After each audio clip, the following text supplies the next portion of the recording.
After drinking too much at the party, Keji went with Chief Martins. She felt dizzy and weak, and later on, she felt as if she was carried by someone. When she woke up, she was inside a small dark cage. She was confused and tried to move, but her head was hurting from the hangover. She screamed for help, but no one answered. She became scared as she realized she was trapped. Keji is a smart and well-behaved girl from a simple home. Her family was proud of her, and their neighbors admired her.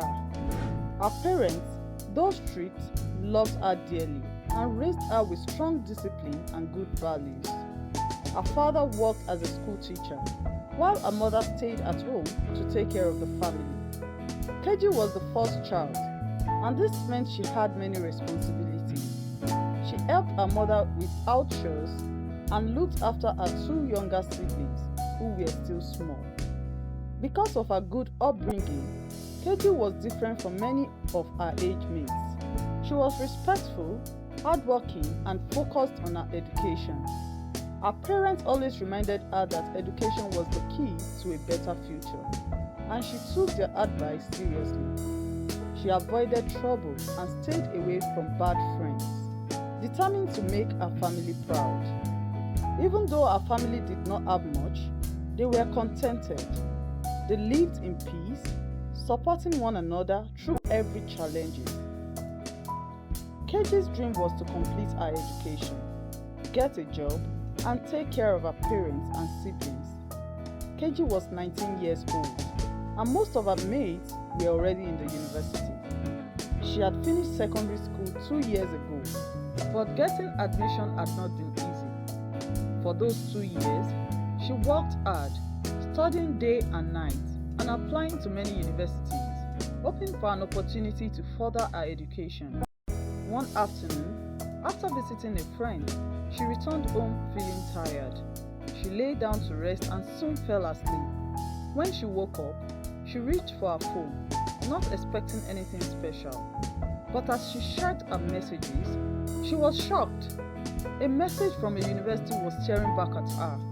It was an admission offer to study the course she wanted.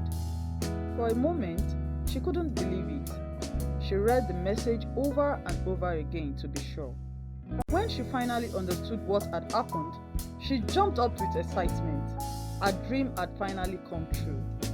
Without wasting time, she ran to tell her family. Her parents and siblings were overjoyed. They hugged her tightly, thanking God for answering their prayers.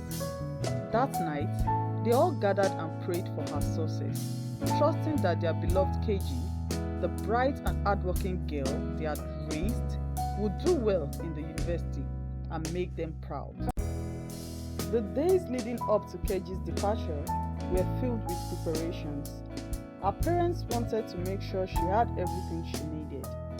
Even though they didn't have much, her father paid all the necessary fees and bought the essential things she would need for school.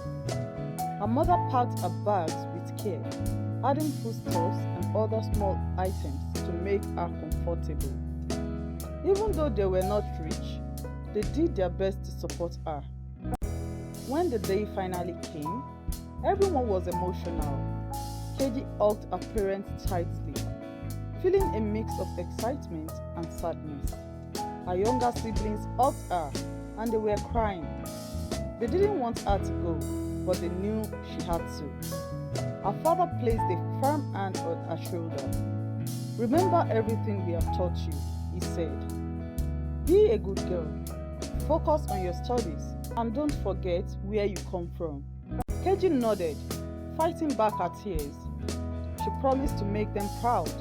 With one final wave, she boarded the bus. As the vehicle moved, her family stood watching, their eyes following it until it disappeared. Keji arrived at the university excited. This was a fresh start, a chance to chase her dreams and make her family proud. She had always been the obedient girl, never giving her parents any trouble. She was given a room in the hostel, and as she stepped into her new room, she was determined to focus on her studies and do well. Inside the room, she found three other girls busy unpacking their belongings. They were also freshers like her, settling into their new environment. As Keji set down a bag, one of the girls walked up to her with a bright smile. "My name is Ireti," she said. "What about you?" Keji smiled back. "I'm Keji." The other two girls turned to join the conversation and introduced themselves. One was Maru, and the other was Jumoke. Keji felt a little relieved. Her roommate seemed friendly, and after some time, they all became close. But as the days passed, she began to notice their different personalities. Jumoke, the smartest among them, was a calm and disciplined girl. She came from a wealthy home and had never struggled for anything. Despite her background, she lived a simple life, never showing off her luxury. She was also very kind to Keji, which made Keji like her and envied her. Maru, on the other hand, was loud and social. She always had the latest gossip and seemed to know everything happening on campus. She had strong connections with the most influential students and was always the first to hear about upcoming events. Though she came from a middle-class background, she hated the idea of struggling and wanted an easy life. Ireti was the boldest and most fashionable of them all. She had grown up in a tough neighborhood where survival meant being smart and knowing how to take advantage of situations. She believed in enjoying life to the fullest, no matter the consequences. Though they were different in many ways, the three girls bonded quickly and went out together a lot of times. Keji stayed serious, respectful, obedient, and always studying. No matter what happened around her, she remained focused, determined not to disappoint her family. At first, university life was just as Keji had imagined. She attended all her lectures, spent long hours in the library, and avoided distractions. She remained focused on her studies, determined to succeed. Keji and Jumoke often competed for the top position in class. But while Keji had to put in extra effort, Jumoke didn't. So Keji assumed Jumoke understood things with little stress, because she doesn't read all the time and always came out the best.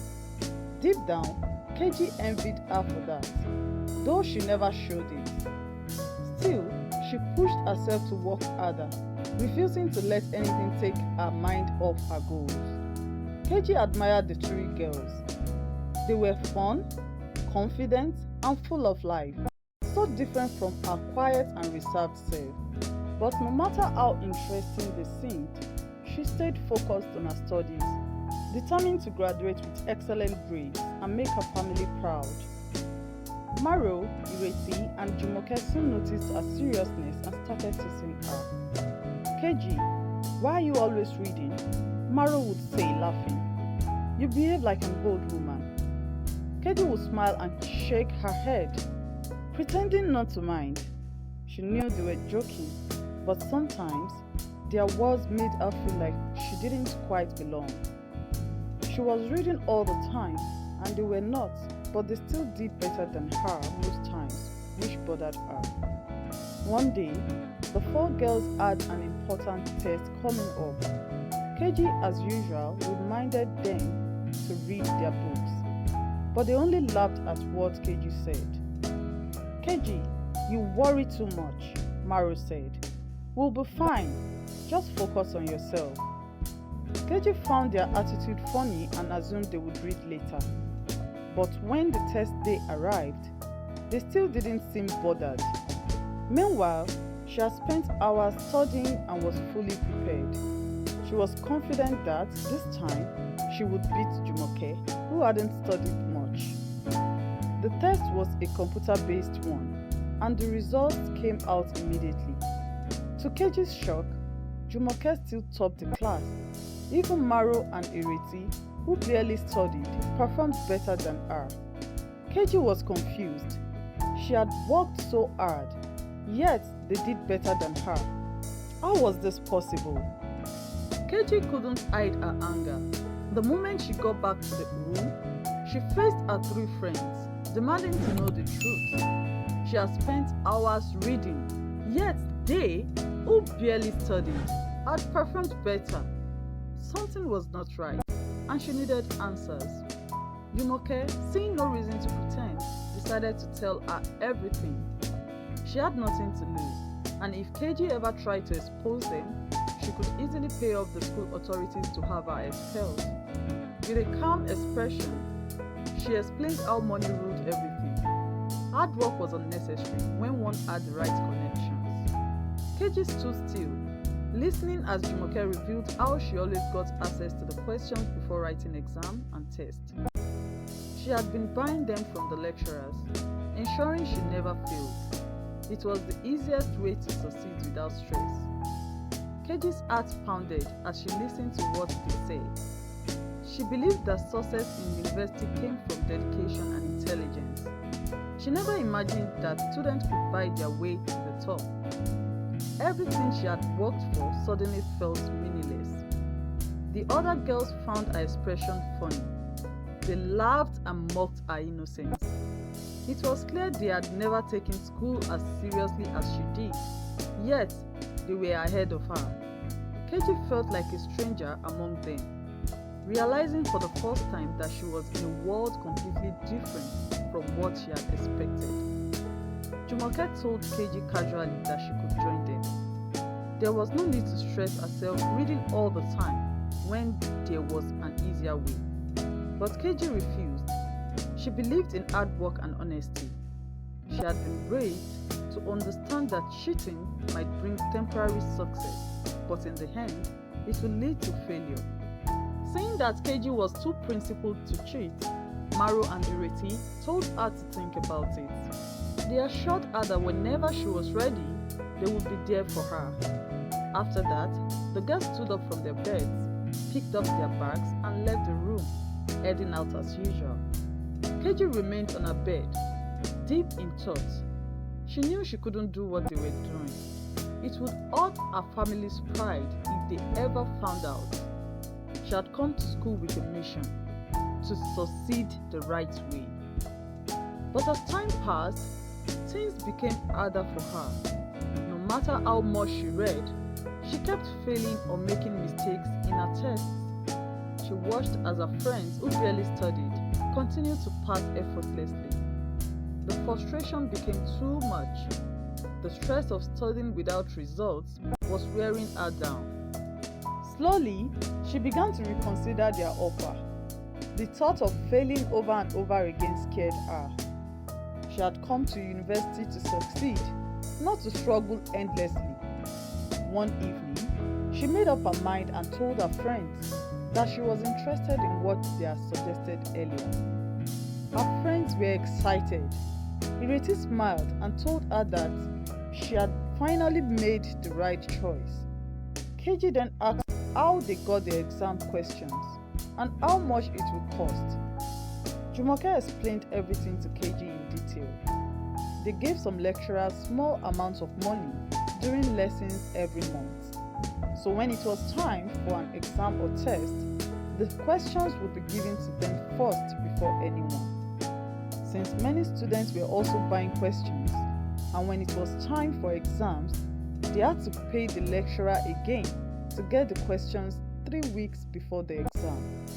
It was a well-organized system, and it guaranteed success for those who could afford it. When Keji heard the amount they paid, she screamed in shock. The money was too much. Even if she saved every penny from her allowance for a whole year, she still wouldn't be able to afford it. She told her friends she didn't have that kind of money. The girls only smiled. They told her to find a way because that was the only help they could offer her if she truly wanted to succeed. Keji was tired of reading and failing all the time. She wanted to pass the way her friends did, so she decided that she would get a job. She didn't think much about how her roommates got money.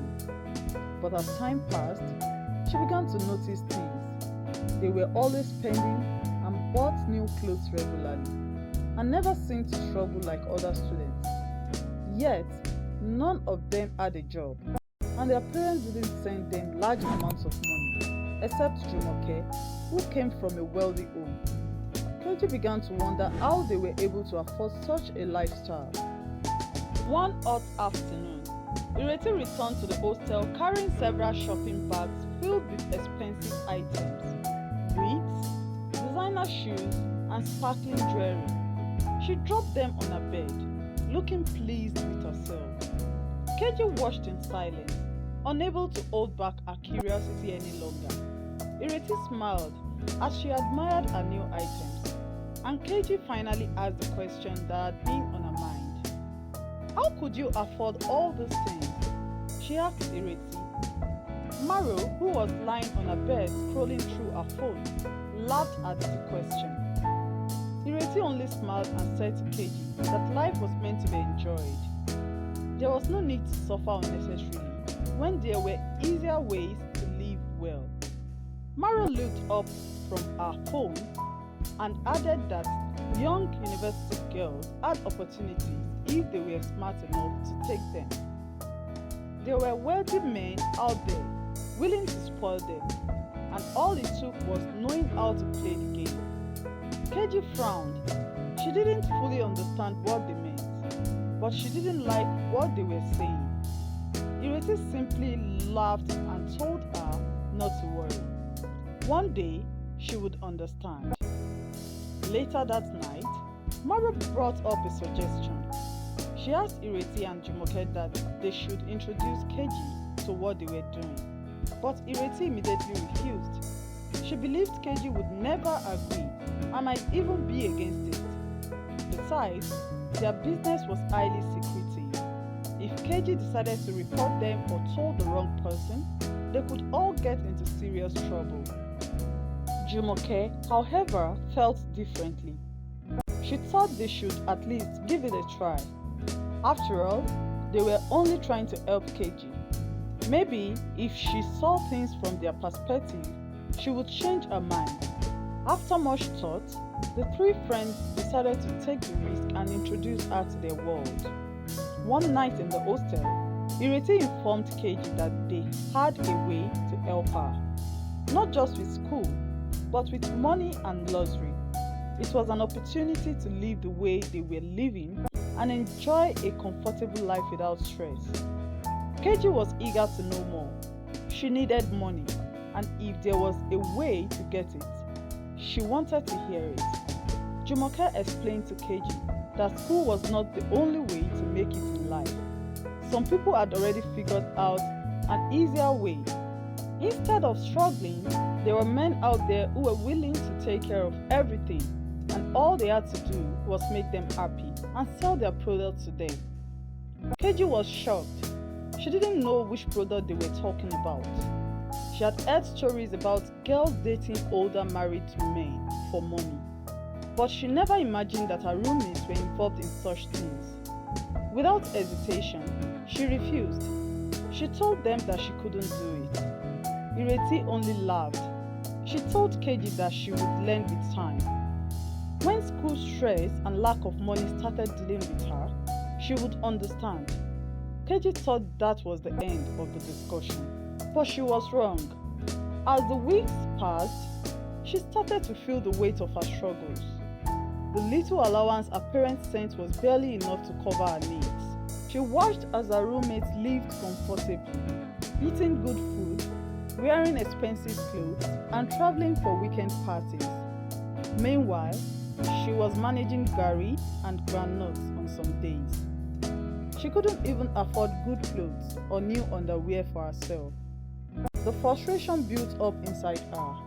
She was tired of suffering. Maro noticed her struggles and decided to confront her. She told Keji to think twice about their offer. It would benefit her in ways she couldn't imagine. Keji hesitated at first, but deep inside, she was considering it. Maybe the job wasn't as bad as she thought. It was just a way to survive, like everyone else was doing. All she had to do was make the men happy and sell some products to them. After thinking about it for a while, she finally agreed. Maro, however, warned her. If she agreed now, there was no turning back. Their job is secretive, and backing out could come with serious consequences. Keji didn't care anymore. She was tired of poverty. She was ready for anything that would give her the life she had always wanted. The next day, Maro, Ireti, and Jumoke took Keji to meet their boss. They introduced her and explained that she was new but willing to learn. Keji, eager to prove herself, assured the boss that she would not make mistakes and that he would be proud of her. The boss studied her for a moment, then nodded in approval. He liked her confidence and potential, so he accepted her into their group. Now that she was officially part of them, her friends began to educate her about the job. That evening, they took her to a secret room inside a club. The moment she stepped in, she saw several young women carefully packing a white powdery substance into small envelopes. Confused, she looked around, trying to understand what was happening. Ireti finally explained it to her. This was the job they did, selling hard drugs to rich men in clubs for their boss. The more drugs they sold, the more money they made. Keji's stomach turned. This was not the product she expected. If she got caught, she could be arrested and thrown into jail. She was scared and she immediately wanted to leave, but Ireti quickly reassured her. Their boss had strong connections and he bribed the right people, including the police. Nothing would happen to them, and besides, Keji had already agreed to join them, so backing out was not an option. Realizing she had no choice, Keji reluctantly agreed, and perhaps she needed the money. For her first job, they were invited to a big party. The club was packed with wealthy men, music blasting from every corner. Jumoke whispered to Keji, "Nobody is forcing you to do anything. Just have fun. When they need the goods, they will ask for it." Keji nodded. That night, she wore a dress Ireti gave her, a short, tight outfit that made her feel uncomfortable. But when her roommates praised her for her beauty and how sweet she looked, she was happy and ignored the discomfort. At the party, older men danced with young girls, giving them cash. Keji felt out of place, but then one of the men approached her, smiling. He danced with her, and before she knew it, he had given her a bundle of cash. She hesitated, but then Maro gave her a sign from a distance. "Just take it. It's free money." Keji took the money. Jumoke then called Keji over to meet one of her trusted customers, and for the first time, Keji sold drugs. The man paid her for the hard drugs, and she also received free money from other guests at the party. By the end of the night, she had more cash than she had ever held in her life. For the first time, she could buy whatever she wanted. When she got back to the hostel, she went out and bought new clothes, fixed her hair, and started living like the rich girls she once envied. Her roommates noticed the change and only smiled happily. It didn't take long before she became fully involved. She started skipping classes to go on shopping trips and weekend parties, where she would sell more drugs and collect big tips. Money was no longer a problem. Even when she missed schoolwork, her grades remained high because she could now afford to pay the lecturers. Later, Keji asked Ireti and the others how they got into the business. They told her they had met their boss at a nightclub, where he made them an offer to work for him. At first, they didn't know it involved selling hard drugs, but by the time they found out, it was too late to back out. Since they were already in, they decided to continue. Now, they enjoyed the job because they made a lot of money. Keji posted pictures online, and people admired her transformation. The shy, quiet girl who once struggled to buy ordinary toiletries was now looking like a queen. One day, Ireti introduced her to Chief Martins during another party. He was a wealthy, married businessman. He's generous, Ireti whispered. Just be nice to him and sell as much as you can. Keji was nervous at first, but eventually, she convinced herself that it was normal. Everyone around her was doing the same. Chief Martin spoiled her with cash, expensive gifts, and luxury outings. More importantly, he introduced her to some of his wealthy friends, and through them, she made even bigger sales. But soon, things changed. Chief Martin started making demands. He wanted her to be available anytime he called, no matter where she was or what she was doing. The gifts and money came with expectations. Keji felt trapped, but she couldn't leave. He had invested in her, and she owed him. Without realizing it, she became more involved in drug trafficking than even her friends. Unlike before, they no longer teased or advised her. They simply stepped aside and let her go deeper because she was now making the most money for their boss, and they were also benefiting. One night, after drinking too much at a party, she went with Chief Martins. She felt dizzy and weak, and later on, she felt as if she was carried by someone. When she woke up, she was inside a small, dark cage. She was confused and tried to move, but her head was hurting from the hangover. She screamed for help, but no one answered. She became scared as she realized she was trapped. 5 days passed in that cold, dirty cage. She had no food, only small amounts of water that barely kept her alive. Then, one evening, a young man came and dragged her out. She struggled and begged for mercy, but he didn't respond. Her cries meant nothing to him. They took her to a large room where Chief Martin sat with several men. She fell to her knees, begging him to let her go, but he didn't even look at her. Instead, he slapped her hard across the face and told her to keep quiet. Then he turned to the other men and discussed selling her as if she was an item. He spoke about her price and how much she was worth. Keji froze in shock. He was selling her. She began to cry more, and she pleaded. But Chief Martins ignored her. The deal was already done. The buyer counted a bundle of cash, handed it over, and nodded to his men. Immediately, they grabbed her and dragged her outside. Keji screamed, kicked, and fought to escape, but she was too weak. They threw her into a waiting car. She watched helplessly as they locked her into the car boot. Meanwhile, back at the university, her absence was starting to raise suspicion. At first, her friends didn't worry much, thinking she would return soon. But when 5 days passed without any sign of her, they grew nervous. They decided to act as if they knew nothing. Her parents had also been calling, but Keji's phone remained unreachable. They became scared. They rushed to the university and reported her missing. The school authorities checked their records and confirmed that Keji had been skipping classes and had not been attending any classes for the past 5 days. The school administration, along with some lecturers and her parents, decided to visit her hostel. When they arrived, they found only her roommate there. They questioned her roommate about when last they saw her.